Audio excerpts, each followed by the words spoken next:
What if I told you that every nation on Earth, rich or poor, powerful or powerless, is plugged into the same machine? A machine that creates money, creates debt, and then uses that debt to quietly shape global power, not with armies, not with elections, but with something far older, far quieter, and far more profitable. Because here's the part almost nobody questions. If every country is drowning in debt, who designed the system that makes debt unavoidable? More importantly, how does this system keep working even when the whole world knows it's broken? Today, we're pulling back the curtain on the hidden debt machine, a mechanism built over centuries. It's upgraded through economic crises and perfected by modern central banks. A system that doesn't collapse, it adapts. A system that doesn't fail, it evolves. And you're about to see how. Section 1, Origins, where the machine was born to understand the modern debt machine. We have to go back, not decades, but centuries, to a world where money wasn't numbers on screens. It was metal, gold, silver, tangible value. But gold has a problem. You can't print more of it when your kingdom is broke. You can't expand your empire faster than your mines. And so, rulers discovered a loophole long before modern economists gave it a name. If you borrow gold today, you can spend tomorrow. If you tax your people later, you can pay it back. And if you don't pay it back, well, kings had a way of restructuring their debt, usually by declaring bankruptcy and starting again. But the real shift happened in the 1600s with one group, the early central bankers. They noticed something powerful. People trusted gold. But they trusted promises even more. So banks began issuing paper claims, notes that represented gold, but weren't gold. And soon, governments realized, if paper represents gold, paper can represent anything. Debt became money. This was the first upgrade of the machine. Section 2, The Rise. How debt became the engine of nations fast forward to the industrial age. Nations needed railroads, armies, factories, colonies, all expensive. Gold couldn't keep up. Paper could. Banks expanded credit. Governments expanded spending. And the more they borrowed, the more powerful they became. This was when the modern debt machine took shape. Governments spend money they don't have. Banks create more money through loans. Debt grows faster than the economy. People keep working to pay taxes that service the debt. Debt didn't just fund nations, it powered them, because now debt wasn't a problem, it was a strategy. And every major economic boom, railroads, oil, industry, war production, reconstruction, relied on it. But every machine has limits. And this one hit its breaking point in 1971. Section 3, The Breaking Point. When money stopped being real. By the mid-20th century, world currencies were still pegged to gold. But the numbers no longer lined up. There's far more money in circulation than gold in the vaults. Countries began demanding their gold back. The US couldn't give it all.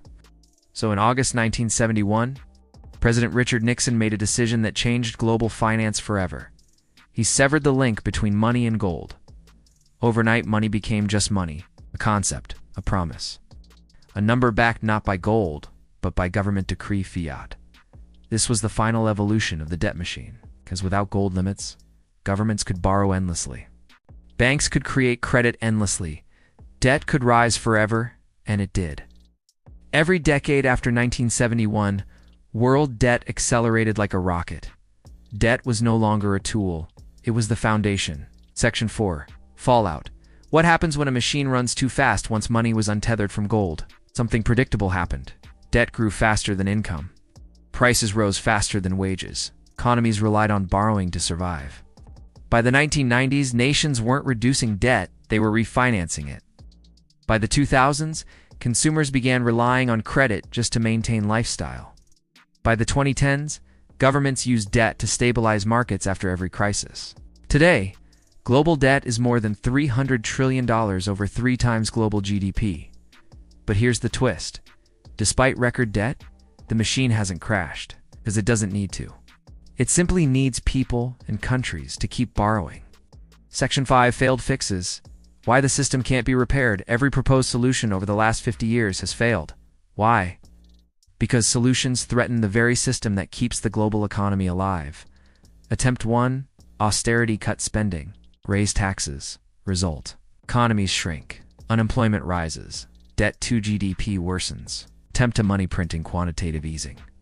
Central banks buy government bonds and pump cash into markets.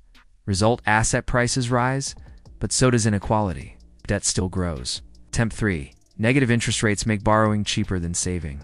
Result, people save less, speculate more, and long-term risks increase. Attempt for fiscal discipline. Politicians promise to control spending. Almost no country keeps the promise. Every fix fails because the machine needs growth.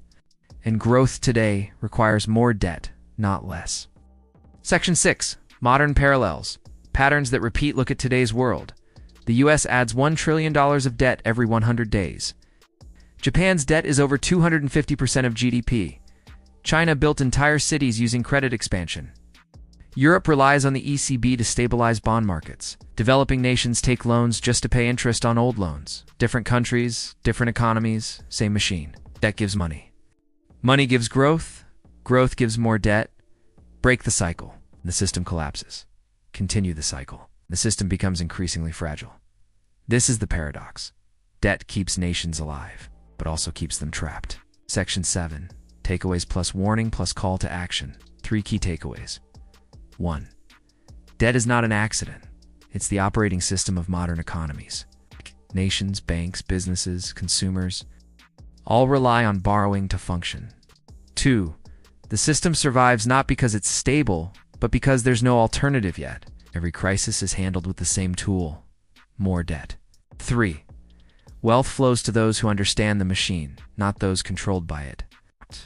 Investors, institutions, and governments benefit. Ordinary people often do not. A final warning: the machine won't stop. It will run until it resets, whether gently through reforms or violently through crisis. But one thing is clear: the next global turning point won't be caused by war or politics. It will be triggered by debt. Call to action if you want to understand how the next financial era will unfold and how to protect yourself as the machine speeds up. Make sure you subscribe, like, and turn on notifications, because this story has only just begun.